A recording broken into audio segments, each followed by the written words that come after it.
A human diplomat named Maya Collins arrives on the warship of the Krithani Empire to negotiate a peace treaty after decades of brutal conflict between their species and humanity.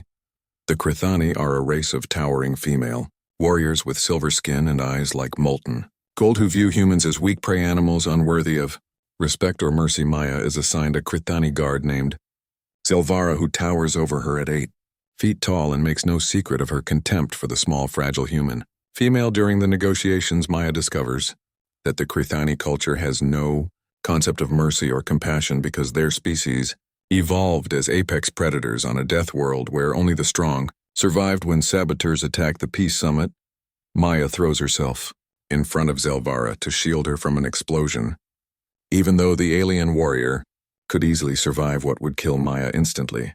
This act of selfless courage confuses Zelvara deeply because in her culture no one would sacrifice themselves for another, especially not a weaker being protecting a stronger one. As Maya recovers from her injuries in the medical bay, Zelvara begins visiting her and asking strange questions about human concepts like friendship, sacrifice, and love. Maya patiently explains that humanity survived not because they were the strongest or fastest, but because they learned to protect each other and value every life. Zelvara becomes fascinated by this ideology and starts observing other humans on the ship, noticing how they support each other through difficulty and celebrate together in joy. When a second assassination attempt targets Maya directly, Zelvara intervenes with lethal force and afterward experiences something she has never felt before, which Maya identifies as guilt for enjoying the violence. Maya helps Zelvara understand that feeling. Remorse for taking life even when necessary is not weakness but the foundation of civilization and morality. The negotiations nearly collapse when hardline Krithani admirals demand human worlds as tribute, but Zelvara stands with Maya and argues that humanity has something her people lost in their endless wars. In a pivotal moment, Zelvara reveals to her people that the Krithani are dying as a culture because they abandoned connection and emotion in pursuit of pure strength. She tells them that humans, with their bonds of love and sacrifice, have created something the Krithani never could, which is a society worth protecting instead of just territory worth conquering. The story climaxes when Zelvara must choose between her loyalty to the Empire and her newfound understanding of what makes humanity strong. Maya offers Zelvara something no Krithani has experienced in 1,000 years, which is unconditional friendship without dominance or submission. Zelvara chooses to break with tradition and proposes a new treaty based on mutual respect rather than strength, and surprisingly, many younger Krithani warriors follow her lead. The final scene shows Zelvara learning to smile genuinely for the first time as she and Maya watch their two species begin the hard work of building trust. Outline 2, the one who remembered the alien collective is a hive mind species of elegant, feminine beings with pale blue skin who share thoughts, memories, and emotions across their entire race through quantum entanglement.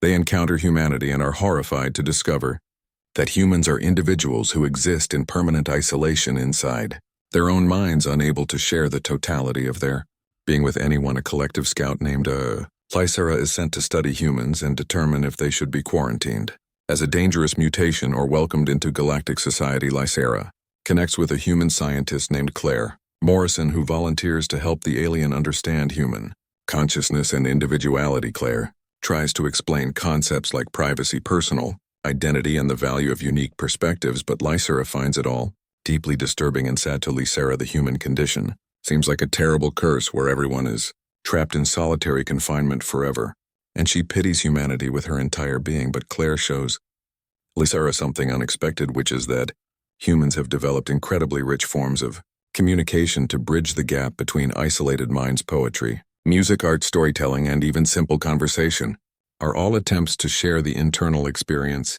with others. Despite the limitations, Lysera experiences human culture and begins to understand that there is beauty in the struggle to connect, and that meaning is created through the effort to understand another person. During a crisis when a plague threatens the collective, Lysera makes a shocking discovery about her own species' history. She finds ancient records showing that the collective was not always a hive mind but chose to merge their consciousness millennia ago to escape the loneliness of individual existence. However, in doing so, they lost something precious, which was the ability to truly surprise each other or grow beyond their shared assumptions. Lysara realizes that humanity carries something the collective abandoned, which is genuine diversity of thought and the creative tension that comes from different perspectives colliding. She shares this revelation with Claire, who helps her understand that both ways of existing have value and that the real tragedy would be if either species tried to force the other to change when hardliners in the collective demand that humanity be altered to join the hive mind for their own good. Lysara does something unprecedented. Voluntarily severs her connection to the collective temporarily to experience true individuality and understand what humanity refuses to surrender. The isolation nearly breaks her, but Claire stays by her side and teaches her that being alone does not mean being lonely when you have genuine connections with others. Lysara reconnects to the collective and shares her experience, causing massive upheaval as her people feel individual consciousness through her memories. Many collective members are disturbed, but others are fascinated, and a movement begins to allow periodic disconnection so individuals can grow separately before rejoining. The story ends with Lysara and Claire establishing the first true friendship between their species built on respect for their fundamental differences, rather than despite them. Outline 3. She whispered my name like it belonged to her. Human colony ship carrying 10,000 sleeping colonists is captured by raiders from the Syndra matriarchy, an alien civilization where females rule through psionic power. The Syndra are impossibly beautiful, with crystalline hair and eyes that swirl with colors, but they view other species as property to be owned and used. A young colonist named Kate Brennan wakes early from cryosleep due to a malfunction and finds herself alone and aware on the captured ship. She is discovered by Vaelti, a high-ranking Syndra who is intrigued by the human female's terror and defiance in equal measure.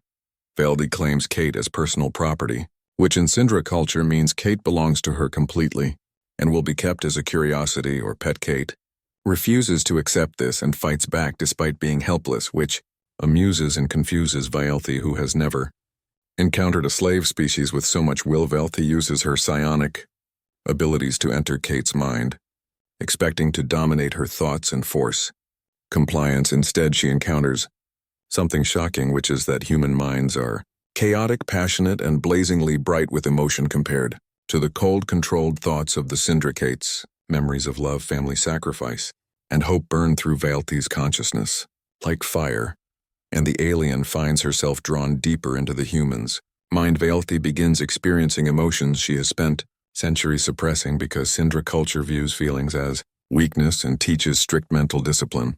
From birth, she becomes obsessed with Kate and starts visiting her constantly, not to dominate but to experience the warmth of human emotion through their connection. Kate realizes she has leverage and begins deliberately sharing memories and feelings that highlight human values like compassion, freedom, and the worth of every individual. Vaelti's carefully constructed worldview begins to crack as she realizes her people have become cold, sterile, and empty in their pursuit of perfect control. When Kate tricks Vaelti into experiencing a memory of Kate's sister who died protecting her from danger, the alien is overwhelmed by grief and love simultaneously. This emotional storm causes Vaelti to lose control of her powers temporarily, and the psychic backlash alerts other Syndra that something is wrong.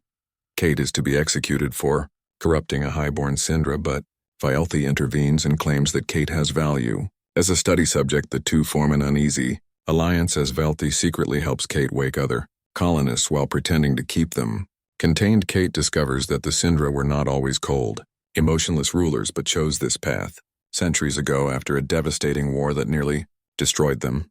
They suppressed their emotions to survive, but in doing so lost the ability to create form families or find meaning beyond power and control. Vaelti confesses to Kate that touching the human's mind has awakened something in her that she thought was dead forever, which is the desire for genuine connection. Kate takes an enormous risk and offers to teach Vaelti and any other Syndra who want to learn how to feel again without losing themselves. The climax comes when conservative Syndra attempt to purge the human influence by killing all the colonists, and Vaelti must choose between her people and her awakening.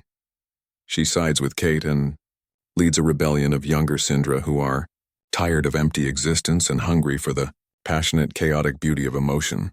The story ends with an imperfect peace as two species begin learning from each other, and Kate realizes